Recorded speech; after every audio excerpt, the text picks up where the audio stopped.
हमारे हिंदुस्तान के अंदर से जो मुसलमानों को मिला है, शायद वो पूरी दुनिया के अंदर मुसलमानों को वो अधिकार, वो सम्मान नहीं मिलता है। हम लोगों का धर्म से ज़्यादा अपना राष्ट्र प्यारा है, हमारा देश प्यारा है। जाहिर है कि उनको किसी मुसलमान ने मौका नहीं दिया कि आइए हम मुसलमान हैं और आप मुसलमान हैं, तो आइए आप हमारे साथ।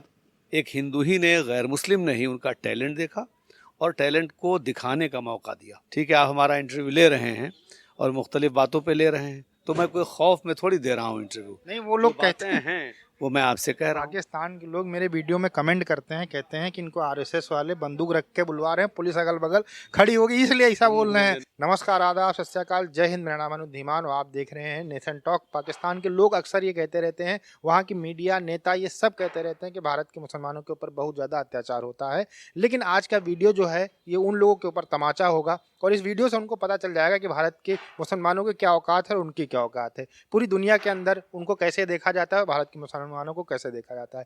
वीडियो पूरा देखिएगा। अगर आप हमारे चैनल पर पहली बार आए हैं तो हमारे चैनल को सब्सक्राइब जरूर करिएगा, जिससे हमारी आपकी मुलाकात जल्दी जल्दी होती रहे। अब हम चलते हैं जनता के पास में और लेते हैं उनकी राय। क्या नाम है?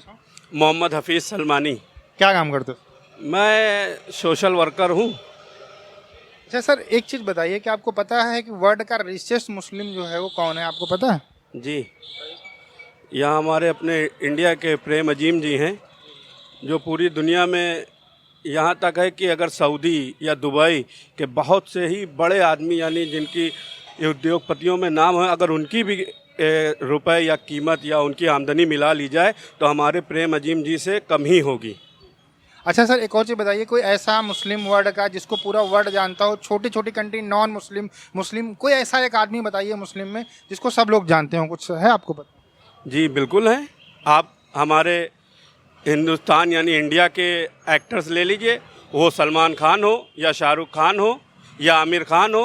दुनिया का ही छोड़िए, ऐसी हिंदुस्तान वर्ल्ड में ऐसी ऐसी लैंग्वेज हैं जो शायद वो हिंदी जानती ना हो, उनको भी पता है कि आमिर खान कौन है, शाहरुख खान कौन है और सलमान खान कौन है। इसलिए हमारे हिंदुस्तान के अंदर से जो मुसलमानों को मिला है, शायद वो पूरी दुनिया के अंदर मुसलमानों को वो अधिकार, वो सम्मान नहीं मिलता है। इसलिए हम सबको, मुझे तो गर्व है ही है और मैं चाहता हूँ कि यहाँ का एक हर मुसलमान को गर्व करना चाहिए कि हिंदुस्तान के अंदर जो मुसलमानों को मान व सम्मान मिलता है, शायद पूरी दुनिया के अंदर कहीं नहीं मिलता है। अच्छा सर, एक हमारा पड़ोसी देश है पाकिस्तान, वहाँ के प्रधानमंत्री ने कुछ दिन पहले कहा था कि भारत के अंदर मुसलमानों को राइट्स नहीं मिलते हैं। वहाँ की मीडिया जो है वो दिखाती है कि यहाँ पर नमाज नहीं पढ़ सकते, त्यौहार नहीं मना सकते, दंगे हो जाते हैं, ये हो जाता है, वो हो जाता है। इसके अलावा बहुत सारी चीज़ें दिखाते हैं। लेकिन अगर इतनी चीज़ें अगर यहाँ पर हो रही होती तो एक कोई रिचेस्ट मुस्लिम पूरे वर्ल्ड के अंदर 57 देशों के अंदर भारत का क्यों होता, जो नॉन मुस्लिम कंट्री है? ठीक है, इतने बड़े बड़े एक्टर क्यों होते, इतनी बड़ी बड़ी शख्सियत क्यों होती, एपीजे अब्दुल कलाम क्यों होते, जिनकी पूरी दुनिया रिस्पेक्ट करती, इतने बड़े बड़े इन्वेंशन उन्होंने किए। तो ये सारी चीज़ें ये लोग नहीं सोचते हैं क्या?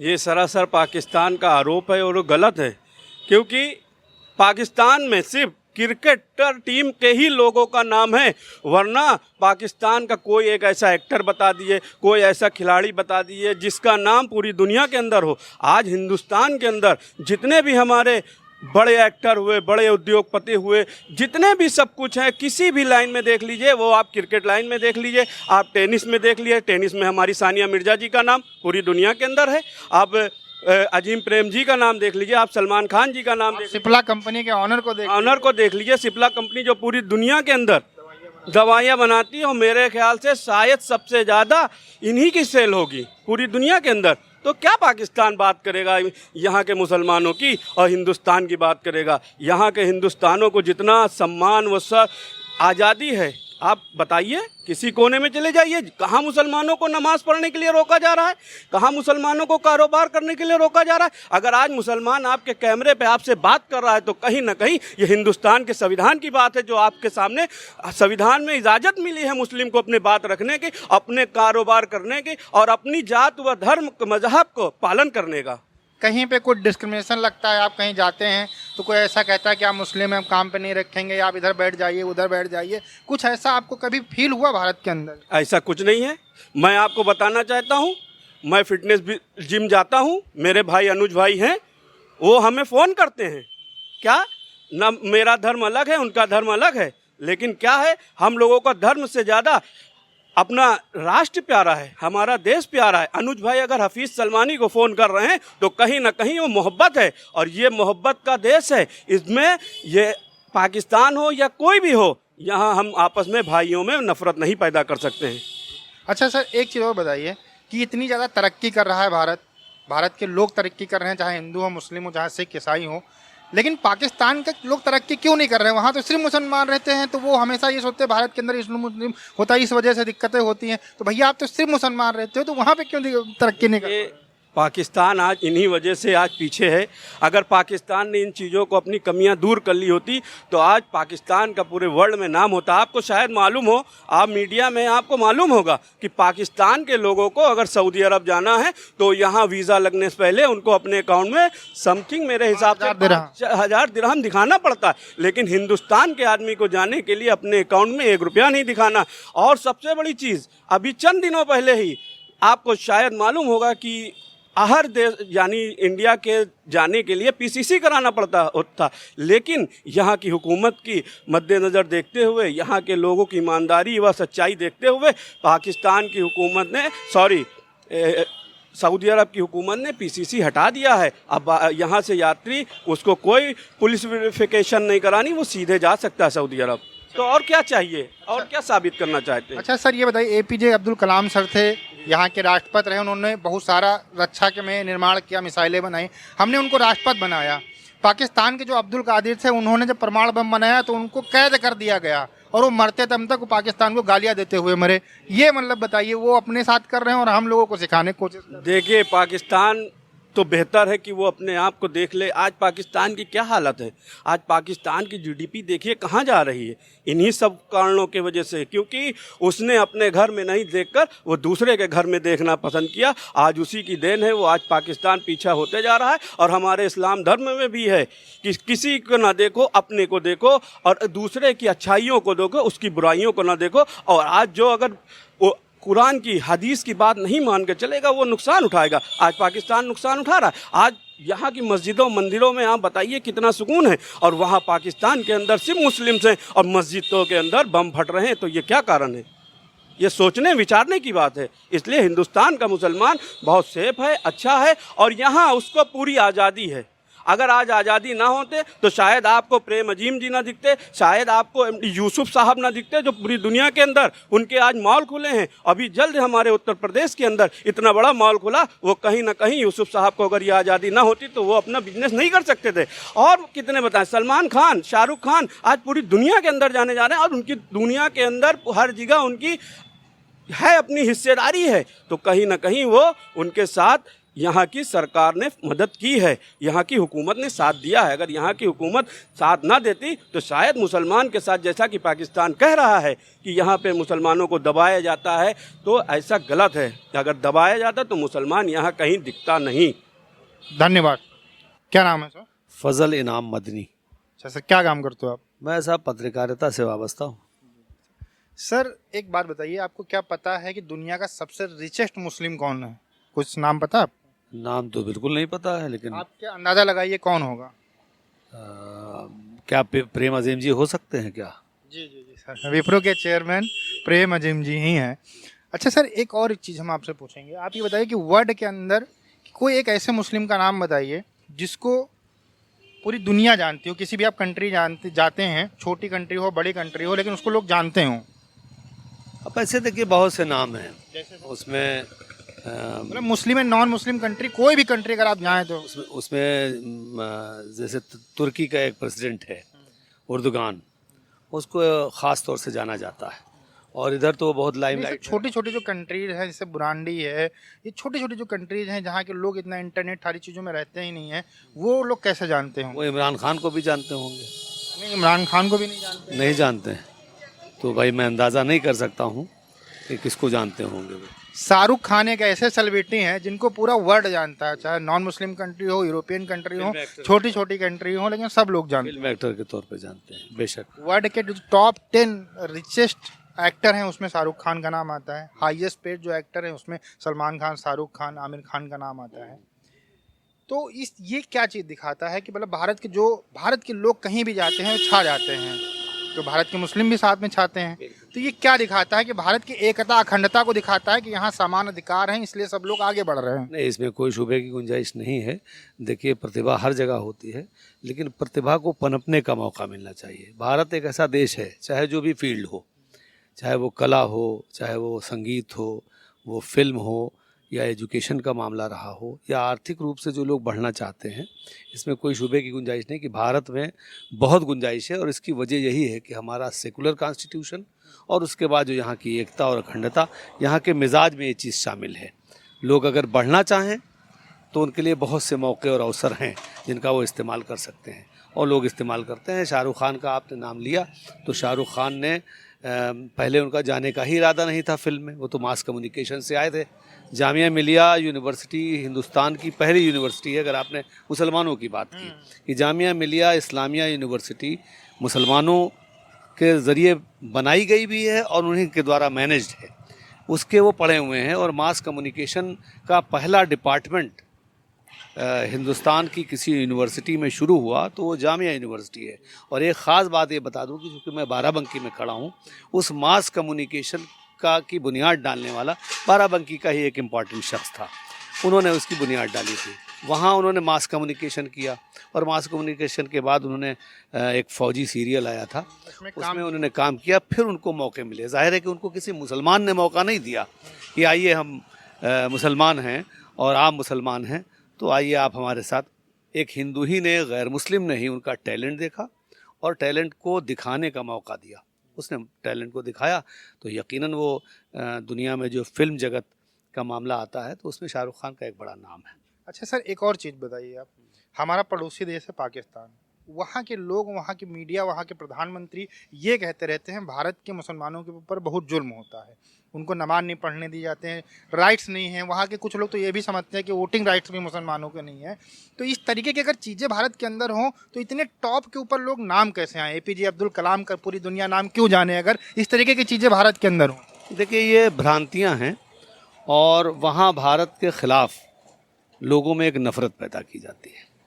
तो वहाँ के पॉलिटिशियंस हों या वहाँ के और लोग हों, उनका दिमाग सिर्फ यही चलता है कि वो भारत के ख़िलाफ़ दुष्प्रचार करें, और ये दुष्प्रचार निराधार है, इसका कोई मतलब नहीं है।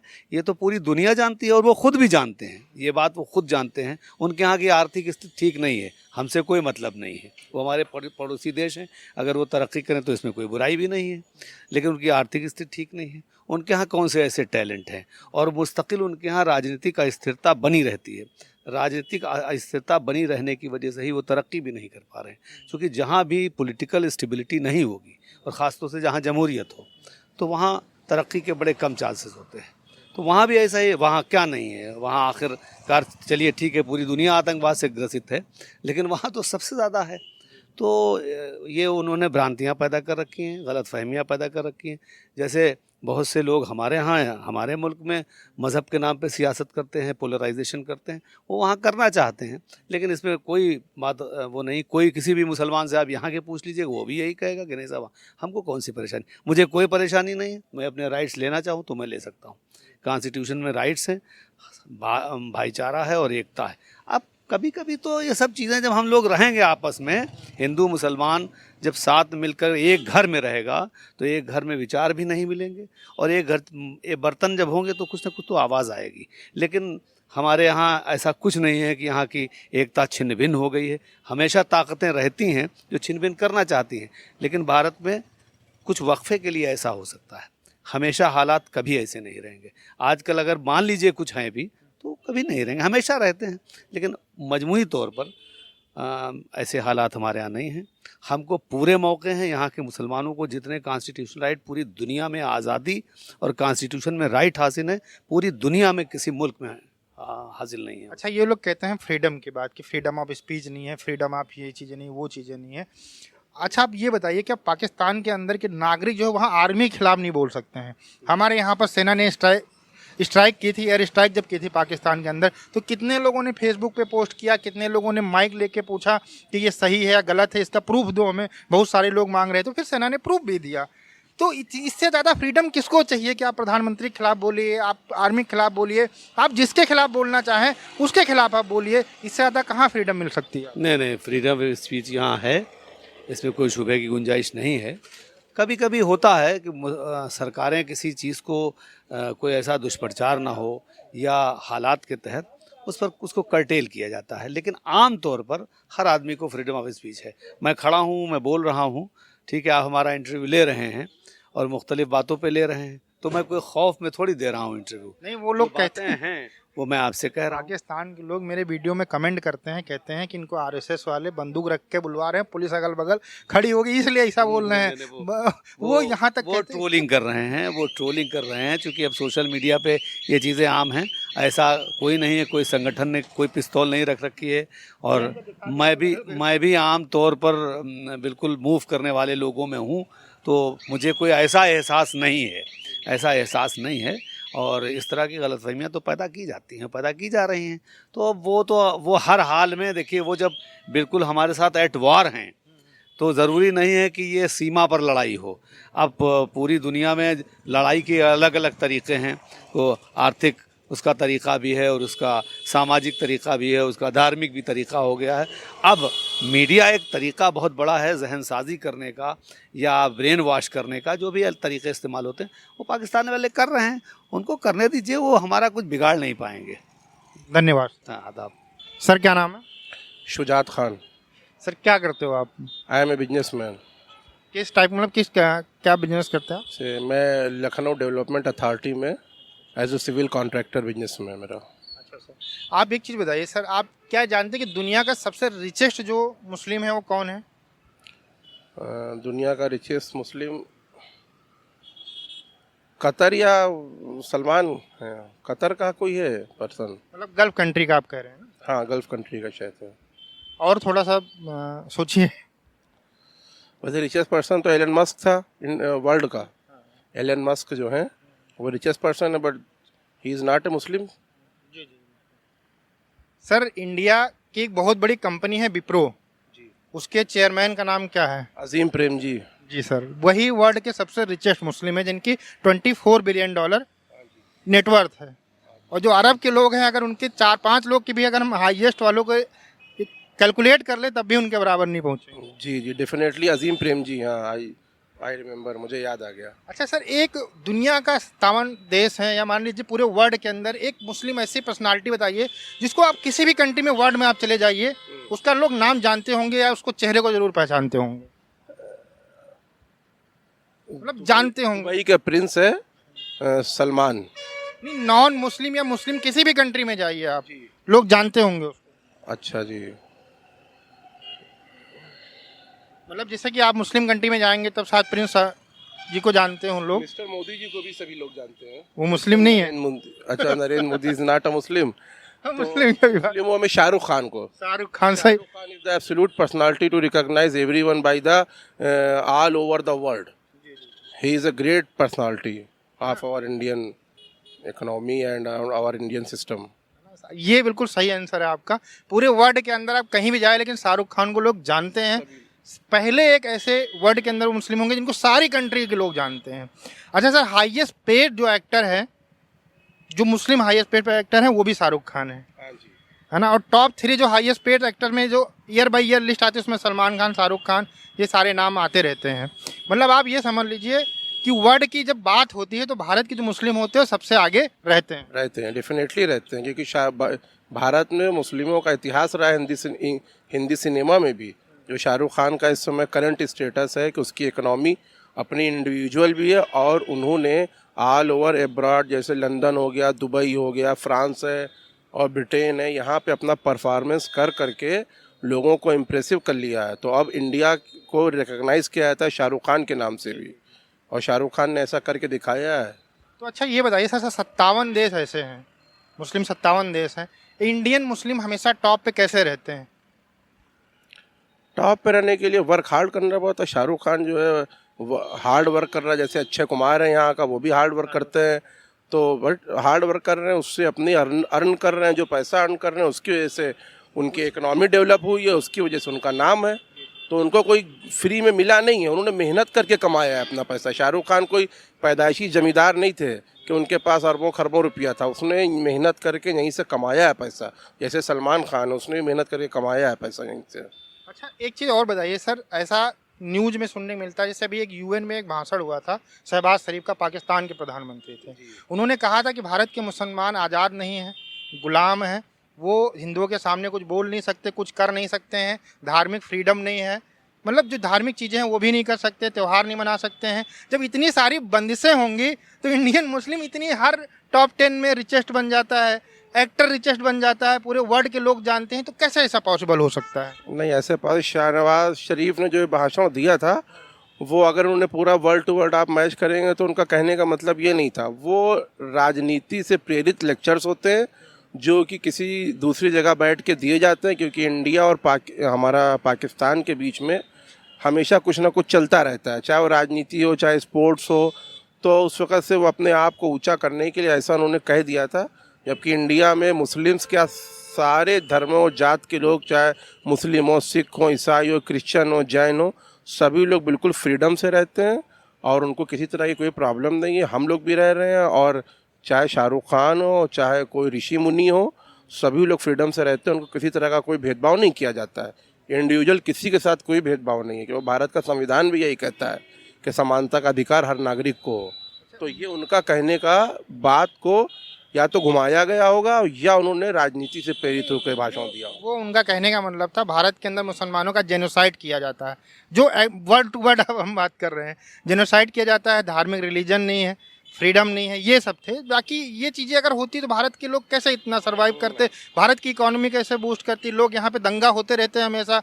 देखिए छोटी छोटी चीज़ें होती रहती हैं, इतना बड़ा देश है, हम लोग भी रहते हैं, भाई भाई में चीज़ें होती हैं, थोड़ी बहुत चीज़ें होती हैं समाज में, वहाँ भी खराब लोग होंगे, यहाँ भी कुछ खराब लोग होंगे, वही ये सब कराते हैं। क्या कहेंगे? जी डेफिनेटली ऐसे ही होता है, क्योंकि यहाँ पे भारत में जो है हमारे जब इलेक्शंस का टाइम आता है उसको मोड़ दिया जाता है, दिशा जो है हिंदू मुस्लिम की तरफ कर दी जाती है। तो इस वजह से जो है थोड़ा सा धार्मिक उन्माद हो जाता है बीच बीच में, लेकिन नहीं है। हम लोग इंडिया के अंदर रहते हैं, हम लोग बिल्कुल निष्पक्ष तरीके से रहते हैं, हम लोग भी काम कर रहे हैं, हम लोग भी पैसा कमा रहे हैं और हर चीज़ की हमको स्वतंत्रता है। किसी तरह का, हमारी 5वीं 6ठी पीढ़ी यहीं लखनऊ में रह रही है, हम लोग कभी कोई प्रॉब्लम नहीं हुई रहते हुए, और सभी भाईचारे के साथ रहते हैं। हमारे पड़ोसी हमारे हिंदू भाई हैं या और भी धर्मों के सब लोग हैं, कभी किसी ने एक दूसरे के प्रति असम्मान की स्थिति दिखाई नहीं है कि हमको कोई गलत कहे।